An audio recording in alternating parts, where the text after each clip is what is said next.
এরপর প্রশ্ন হলো মৃত ব্যক্তির জন্য কি কি আমল করলে তাদের কবরে পৌঁছাবে। মৃত ব্যক্তির জন্য আমরা যে আমলগুলো করলে তাদের কবরে পৌঁছাবে, তাদের আমল নামা যুক্ত হবে, এর মধ্যে থেকে দোয়া এবং দান এই দুইটার পরে কোনো তেমন দ্বিমত নাই। সমস্ত উলামা একরামে একমত, সবচেয়ে বেশি মৃত ব্যক্তির জন্য উপকার হবে কোন জিনিসটা? দোয়ার চাইতে উপকারী কিছু নাই।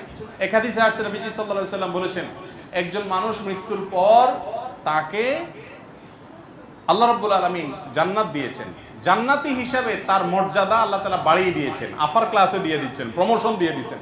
সে বলে যে আমাকে উপরের ক্লাসে জান্নাত দেওয়া হলো, ব্যাপার কি? মানুষ মরার পরে তো কোনো আমলের সুযোগ নাই, আমি তো কোনো আমল করি না যে আমাকে ক্লাস উন্নতি করে দেওয়া হলো, এটা কেন হলো, মানে এই সুবিধাটা আমি কিভাবে পাইলাম, আমি জানতে চাইবে। তখন আল্লাহ তাআলার তরফ থেকে তাকে বলা হবে, এটা তোমার দুনিয়াতে রেখে যাওয়া সন্তানরা তোমার জন্য যে দোয়া করেছে, সেই দোয়ার কারণে তোমার মর্যাদা বৃদ্ধি করে দেওয়া হয়েছে। তো এই জন্য দোয়া হলো মৃত ব্যক্তিদের জন্য সবচেয়ে বড় করণীয়, মেইন করণীয় দোয়া। চোখের পানি ফেলে দোয়া করা, আল্লাহ আমার বাবাকে, আমার মাকে, আমার ভাইকে, যে চলে গেছে দুনিয়া থেকে, আল্লাহ আপনি তাকে মাফ করে দিন, আল্লাহ তাকে আপনি ক্ষমা করে দিন, তার অনেক ভুল ত্রুটি ছিল, আল্লাহ আপনি আহকামুল হাকিমিন আরহামুর রাহিমিন, আপনি মাফ করে দেন, আল্লাহ তাকে আপনি জান্নাতুল ফিরদাউসে জায়গা দেন, আল্লাহ তার ভুল ত্রুটি মাফ করেন। এভাবে চোখের পানি ফেলে আপনি দোয়া করবেন। এটা হলো মুর্দার জন্য সবচেয়ে বেশি উপকারী কাজ, সবচেয়ে বেশি উপকারী কাজ, এটা করবেন। খবরদার টাকা ভাড়ায় টাকা দিয়া হুজুর রাইখা দোয়া করাবেন। মৃত ব্যক্তির জন্য দোয়া নিজে করবেন বা ওলামাদের কাছে দোয়া চাইবেন, হুজুর দোয়া করেন, এটা ঠিক আছে। কিন্তু দোয়া করা এক জিনিস, দোয়া চাওয়া এক জিনিস, আর দোয়া করানো কিন্তু আরেক জিনিস। দোয়া করতে পয়সা লাগে না, চাইতেও, কিন্তু করাইতে কি কি লাগে? আগরবাতি লাগবে, আপনার মিষ্টির প্যাকেট লাগবে, হুজুরের হাদিয়া লাগবে, একটা বাজেট লাগবে, তাই না? মৃত ব্যক্তির জন্য দোয়া করাইয়া বিনিময় দিয়ে দোয়া করাবেন, এটা জায়েজ, এটা করাবেন না। তো মৃত ব্যক্তির জন্য দোয়া করবে, এটা অনেক বেশি উপকারী। নবী করিম সাল্লাল্লাহু আলাইহি সাল্লাম বলেছেন, মানুষ মারা যাওয়ার পরে সব আমল বন্ধ হয়ে যায়, তবে তিনটা আমল খোলা থাকে। এর ভিতরে একটা হলো আও ওয়ালাদুন সালিহ ইয়াদউ লাহু, নেক সন্তান যদি বাপ মার জন্য কি করে? দোয়া করে। এজন্য তাদের জন্য ক্ষমা প্রার্থনা, ইস্তেগফার এবং দোয়া করবেন এক। দ্বিতীয় হলো দান সাদাকা, এটা যত করতে পারেন তার পক্ষ থেকে, আল্লাহ আমার বাবার তরফ থেকে দানটা করলাম, এই এতিমটা লালন পালন করে আল্লাহ সওয়াবটা আমার বাবারে দিয়েন, হ্যাঁ, এই মসজিদে আমি এই টাকাটা দিলাম, আল্লাহ সওয়াবটা আমার মায়ের কবরে ওনার আমল নামায় আপনি যোগ করে দিয়েন। এভাবে তাদের তরফ থেকে দান করতে পারেন। প্রচুর পরিমাণ হাদিসে এর সম্পর্কে বলা আছে। এছাড়া হজমরাও আপনি মুর্দাদের তরফ থেকে করতে পারেন। বহু হাদিসে আসছে এরকম। নবী করিম সাল্লাল্লাহু আলাইহি ওয়াসাল্লাম সাহাবীরা জিজ্ঞেস করছে, ইয়া রাসূলুল্লাহ, আমার মা মারা গেছেন, হজ করতে পারেন না, আমি হজ করতে পারি কিনা? তখন বলেছেন, হ্যাঁ, তুমি তার তরফ থেকে হজ করো। হজমরা মৃত ব্যক্তির তরফ থেকে করা যায়। নামাজ এবং রোজা মৃত ব্যক্তির তরফ থেকে করা যায় কিনা, এটা নিয়েও ফুকাহাদের মধ্যে ইখতিলাফ আছে। ইমাম আযম আবু হানিফা রাহিমাহুল্লাহ, ইমাম আহমদ ইবনে হাম্বল রাহিমাহুল্লাহর মত অনুযায়ী নফল নামাজ এবং রোজা এটা মৃত ব্যক্তির তরফ থেকে করা যায়, অর্থাৎ করলাম, এটা সওয়াব আল্লাহ আপনি তাদেরকে দিয়েন। তবে এক্ষেত্রে ইমাম মালিক রহমতুল্লাহ আলাইহি এবং শাফিঈ রহমতুল্লাহ আলাইহির একটা মত অনুযায়ী ওনার মতে এটা করা যায় না। তো নামাজ এবং আপনার রোজা, মুসলিমের হাদিসে আসছে যে রোজার ব্যাপারে একজন জিজ্ঞাসা করছে, ইয়া রাসূলুল্লাহ, আমার মা ফরজ রোজা রাখতে পারেন নাই, আমি কি তার পক্ষ থেকে রাখতে পারি? নবী সাল্লাল্লাহু আলাইহি ওয়াসাল্লাম বলছেন, হ্যাঁ, তুমি রেখে দাও অন্য সময়ের মধ্যে আর কি। তাহলে বোঝা গেল যে মৃত ব্যক্তির তরফ থেকে রোজা রাখা যায়, কিন্তু মূল কাজ হবে তার পক্ষ থেকে ইস্তেগফার করা, আর দ্বিতীয় কাজ হবে দান সাদাকা করা। এরপর ফজর, জোহর, আসর, এশার আগে সুন্নত পড়ি, কিন্তু মাগরিবের সুন্নত কেন পড়বো, কেন পরে পড়বো? বাহ, ফজর, জোহর, আসর, এশার আগে সুন্নত পড়ি, কিন্তু মাগরিবের সুন্নত কেন পরে পড়বো? আজব প্রশ্ন ভাই। আচ্ছা, এ জাতে আরো অনেক প্রশ্ন আছে। জোহরের রাকাত নামাজ 4 রাকাত কেন, মাগরিব 3 রাকাত কেন? আধ্যাত্মিক একটা ভাব আসে না প্রশ্নের মধ্যে? হাস্যকর প্রশ্ন। হাস্যকর কেন বললাম বলি। এই নির্দেশদাতাকে, নামাজের নির্দেশদাতাকে আমরা হলাম আল্লাহর কি গোলাম, সৃষ্টি। এমন ছোট সৃষ্টি যে আয়তনে আল্লাহর আমাদের চেয়ে কত বড় সৃষ্টি, অগণিত হাজারে হাজারে কাতারে কাতারে আছে, ঠিক না ভাই? ঠিক।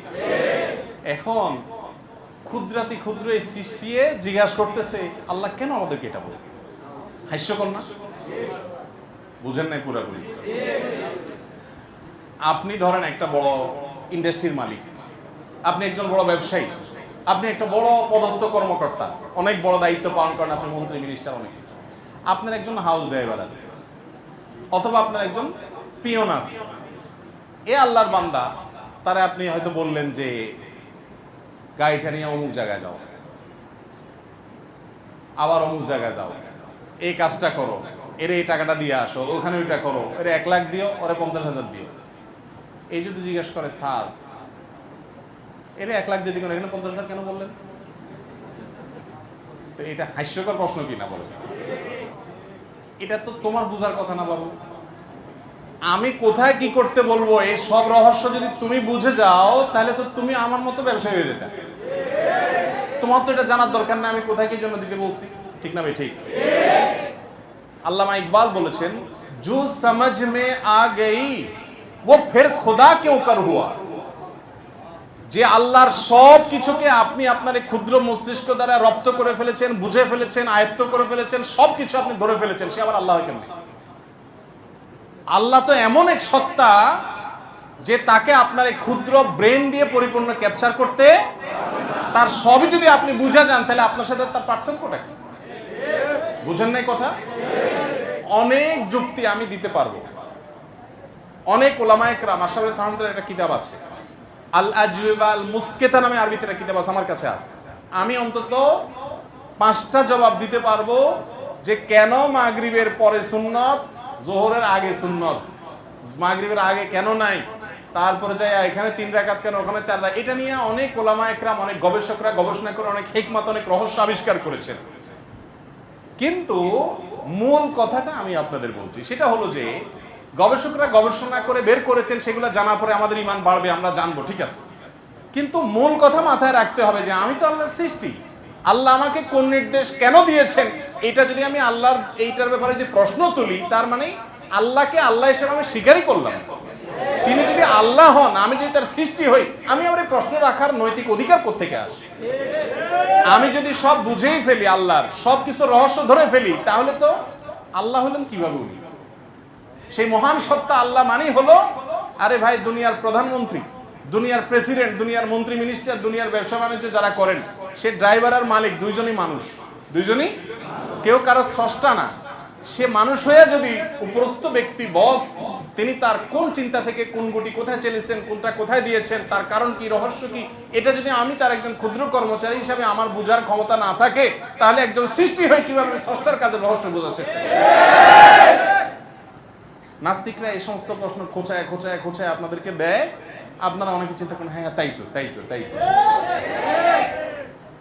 একজনে জিজ্ঞেস করে, হ্যাঁ সবাইকে আল্লাহ সৃষ্টি করছে বুঝলাম, তাহলে আল্লাহর কে সৃষ্টি করছে? এরকম প্রশ্ন করে না? এই প্রশ্নটাও হাস্যকর প্রশ্ন। কিভাবে হাস্যকর? হাস্যকর এই জন্য যে আপনি আল্লাহর স্রষ্টা খুঁজতেছেন, এর মানে আল্লাহকে আপনি সৃষ্টি মনে করতেছেন না স্রষ্টা মনে করতেছেন? আল্লাহ কি স্রষ্টা না সৃষ্টি? তো যিনি নিজে সৃষ্টি না, তার আবার স্রষ্টা হয় কেমন? তার যদি কোনো স্রষ্টা আপনি খুঁজতে চান, তার মানে তাকে আপনি কি মনে করলেন? সৃষ্টি মনে করলেন। তো যিনি নিজে স্রষ্টা, তার আবার কোনো স্রষ্টা হতে পারে? তার যদি স্রষ্টা থাকে নাউজুবিল্লাহ, তাহলে তো তিনি আর স্রষ্টাই হলেন না, তিনি নিজে কি হয়ে গেলেন? এইসব হাস্যকর প্রশ্ন অনেকে আমাদেরকে দেয়, আমরা মনে করি হ্যাঁ তাই তো তাই তো, আরে কি জানি। আমার কাছে একবার একজন একটা প্রশ্ন নিয়ে আসছে অনেক আগে, আমি তখন ছাত্র, যশোরে আমি পড়াশোনা করি। আমার কাছে নিয়ে আসছে, বলো হুজুর একটা জটিল প্রশ্ন আছে খুব, উনি মোসে তাওটাও দিয়ে বসতেছেন, ভালো মানুষ। তো আমি বললাম যে আপনি আগে স্বাভাবিক হন, প্রশ্ন পরে করেন।